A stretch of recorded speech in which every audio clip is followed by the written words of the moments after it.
Sustainable Development Goal number 9 calls on governments to promote sustainable industrialization and innovation by ramping up spending on R&D and increasing the number of researchers for every 1 million inhabitants.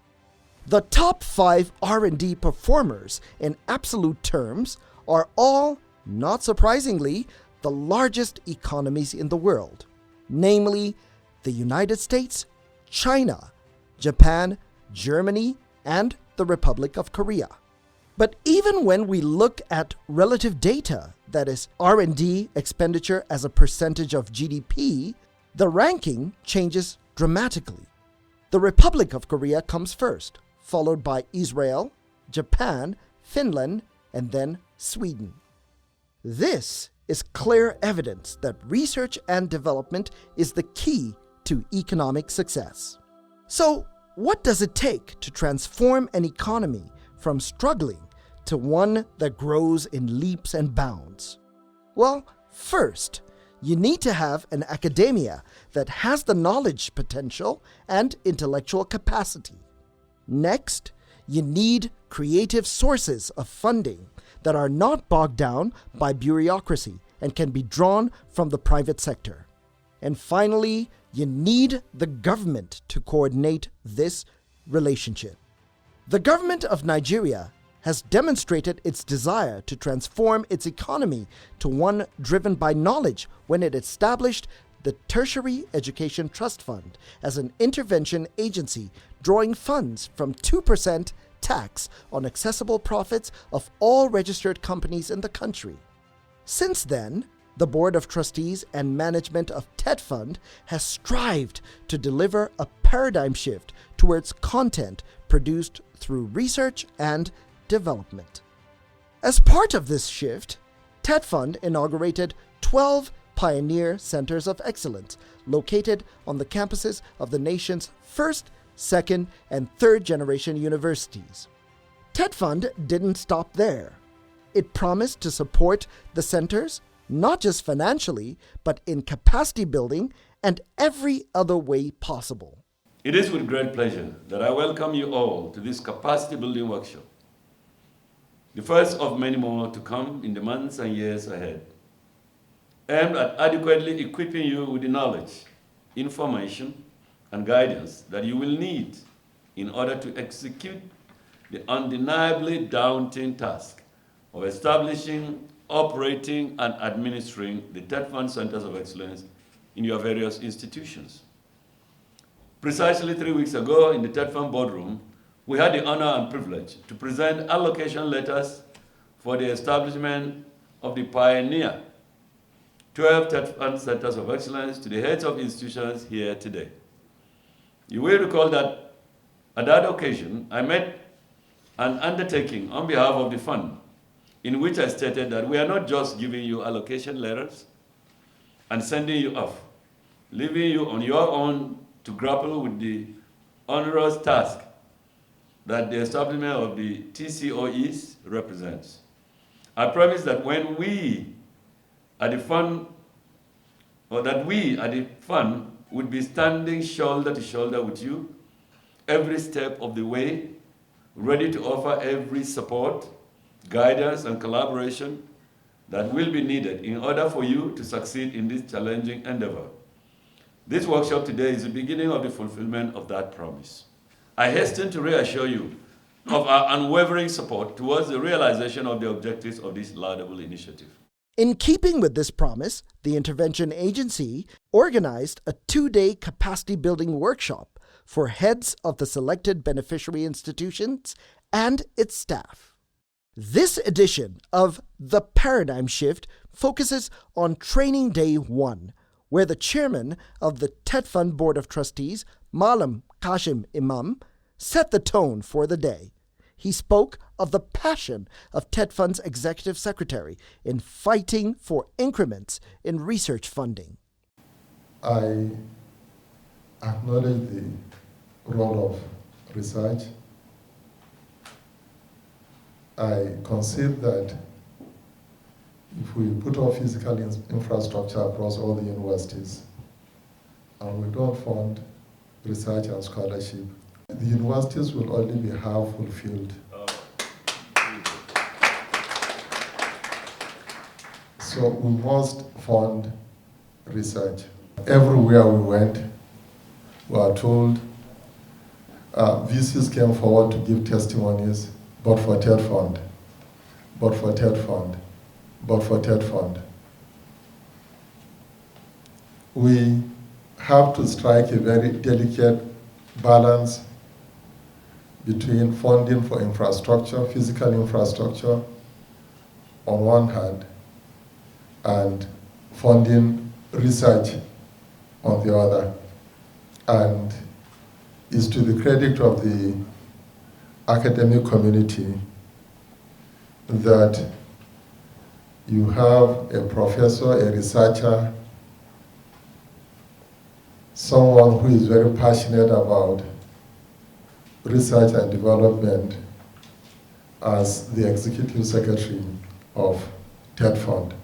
He has also done so much for the academia, in particular research and development.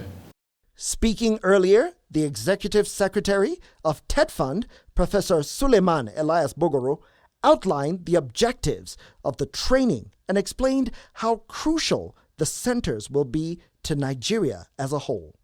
It is our hope that adhering to these guidelines will engender the success that will, in due course, stand you in good stead to open up alternative funding streams, both locally and internationally, thereby ensuring sustainability and securing your future. For instance, the German Academic Exchange Service helps African universities establish centers of excellence, improve the quality of the education they provide, and increase their research capacities, thus enabling future decision makers in Africa to be trained in line with international standards. We've designated the TCOE guidelines to reflect global best practices, such that you will be in a position to satisfy the rigorous eligibility criteria some of these funding bodies attach to their grants. In his opening remarks, the Director, Research and Development, Centers of Excellence, to Tetfund, Dr. Saliu Bakari Yire, gave examples of nations who have excelled by making huge investments in knowledge, which may not be tangible, but is perhaps the most impactful commodity. Countries that today, that when they speak, you listen to them, are those countries that rely on knowledge. Talk about the United States, that has invested over $500 billion in research, in their science foundation. Talk about Brazil, talk about Singapore, talk about Malaysia, talk about Indonesia, talk about Dubai, talk about even Rwanda today. They are investing in innovation, in research and development, and they are transforming the narrative. They are changing the narrative. Nigeria can do it.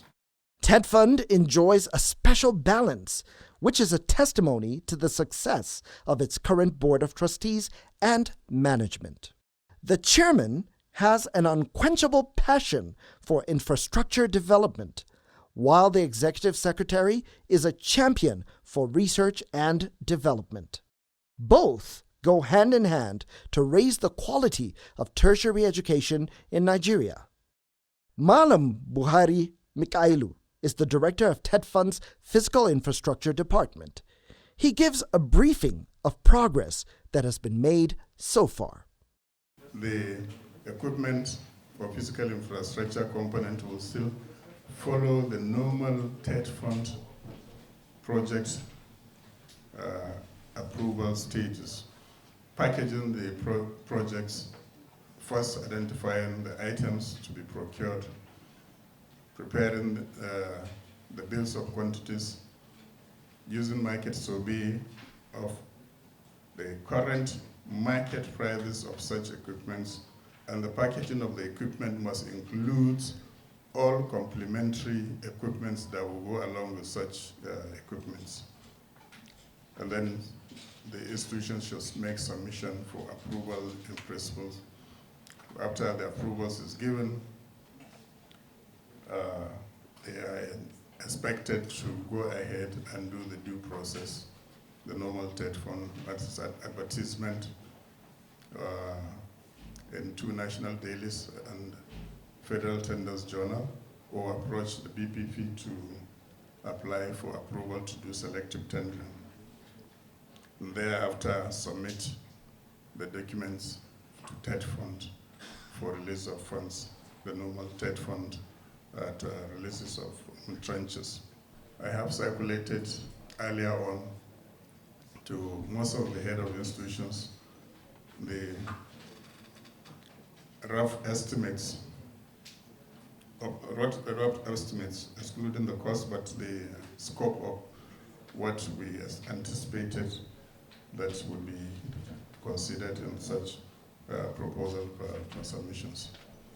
So essentially, we are expected to be properly guided by the Public Procurement Acts in the process of the procurement of such items of physical infrastructure.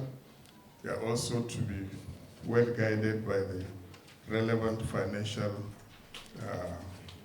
cycles, especially in the procurement of other items that may become necessary as the work in running the centers of excellence.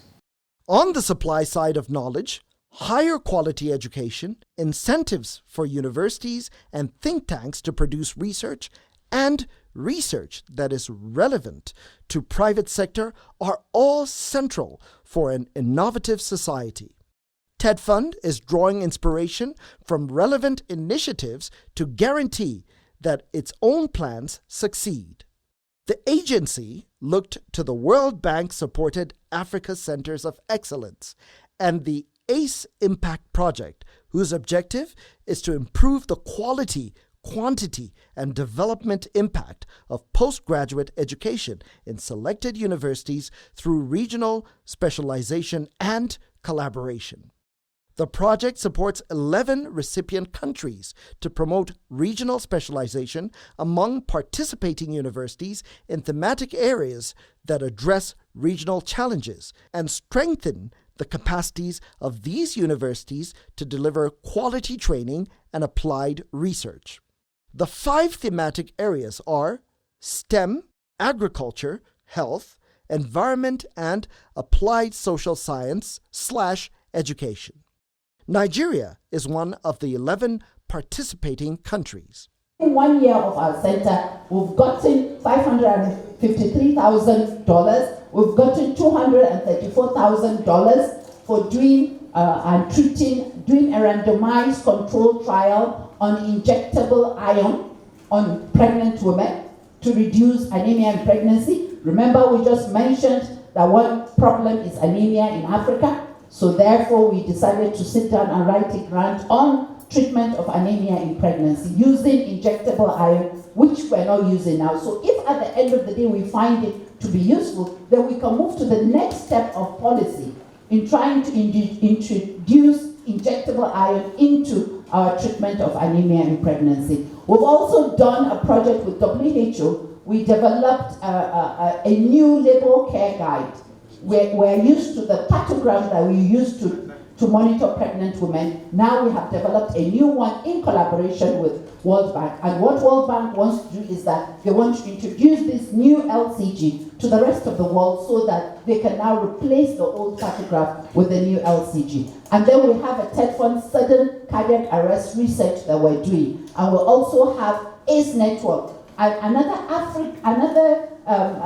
French body, AFD, is also putting in money into African Centers of Excellence. So they encourage the Health African Centers of Excellence to form a network, and they are also funding us on doing COVID and other infectious diseases. We started in 2015, so understandably we have produced graduates. And it's a regional center of excellence. We have graduated students from the Gambia, from Togo, from the Republic, from Liberia, from Sierra Leone. And we are proud of some of our graduates. If you look at the first one there, now is the regional director of the Upper River region in the Gambia. The second one is the regional director of the River region in the Gambia.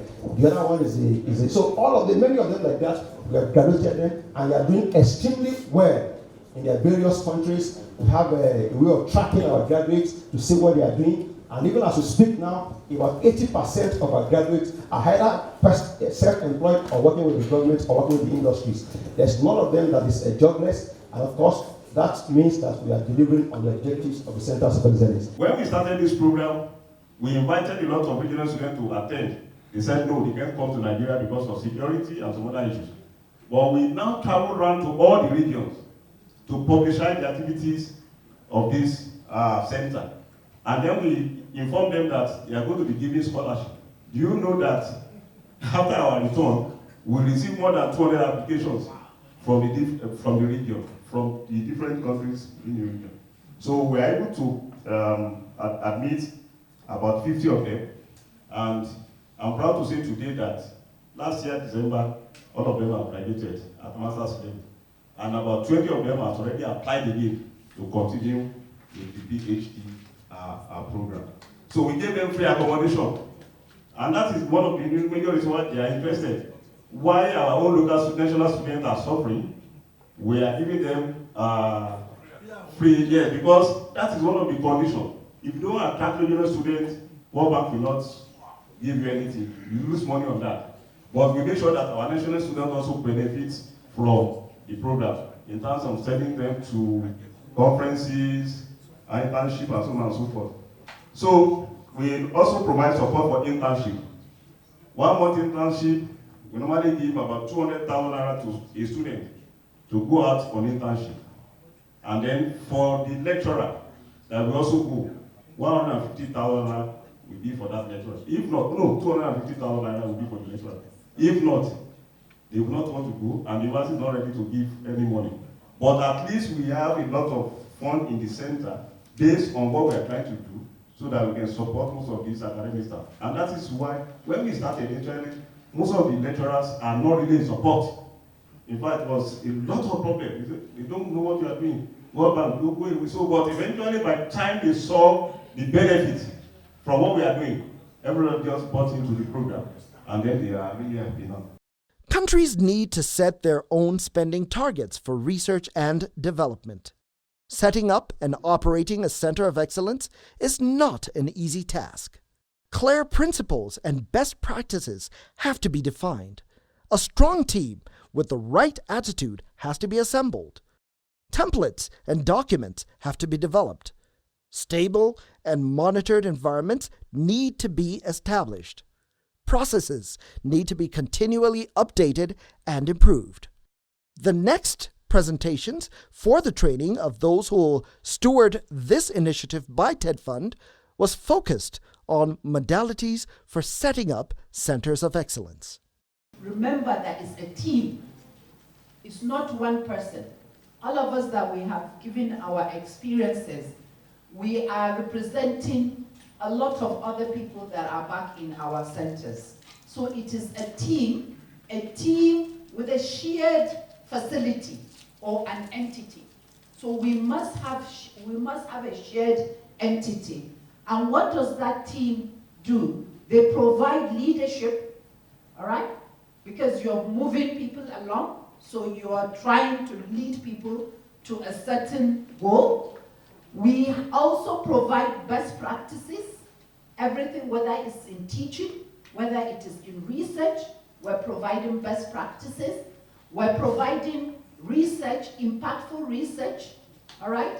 And we're supporting and providing training, all for a focus area. So you must identify a focus area. As you can see, the three of us, my focus was health, Akinyemi's focus was agriculture, and Aderomu's focus is ICT. So there must be a focus. A technique is a way of carrying out a particular task, especially the execution or performance of an artistic work or a scientific procedure. Tetfund understands that technique is vital. It trains the hands in certain patterns that it will need. It encourages flexibility, agility, strength, and endurance. The participants were treated to a session on techniques for teaching and research in centers of excellence. Identity is very important. What are we solving? What are you known for? What is the focus? What is the direction? And if you have a clear-cut identity, let's look at the right-hand side. The output is recognition. You are known with something. Everybody knows that center of excellence for this particular thing. That's recognition. The second one is interdisciplinarity. In other words, other people are coming together to solve a particular problem. And you are open, you are flexible. The entire university, outside the university or environment, everybody knows what you are doing, even outside the country. You are open, you are guided, and then look at the output. You are able to make up records very easily. The third one is integrity. Whatever comes out of your center of excellence, integrity is very key.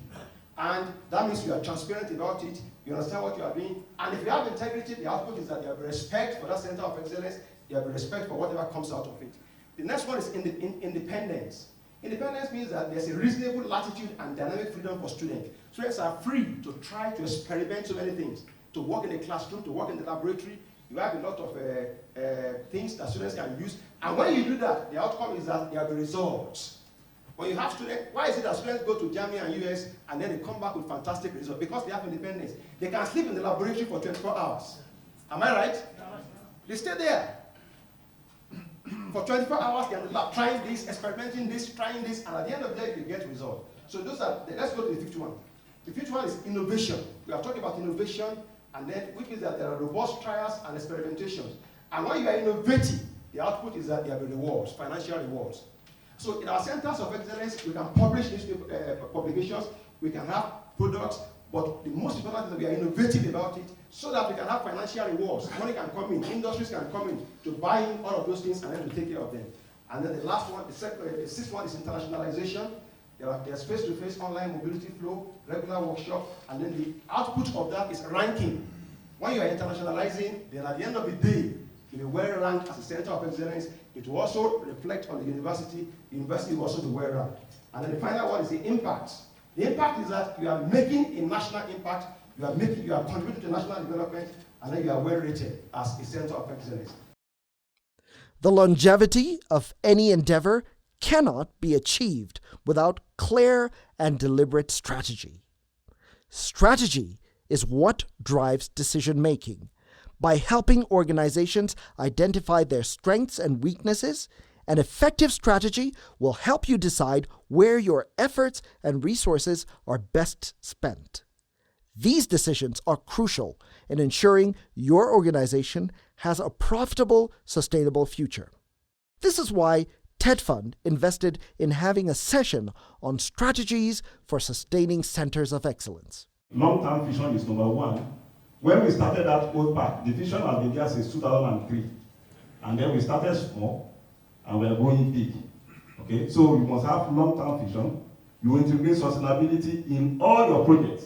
Any project you are doing, there must be sustainability. Communication and outreach, that is key. Involve key stakeholders. Diversify funding sources. Look beyond the donors. And then use donor database.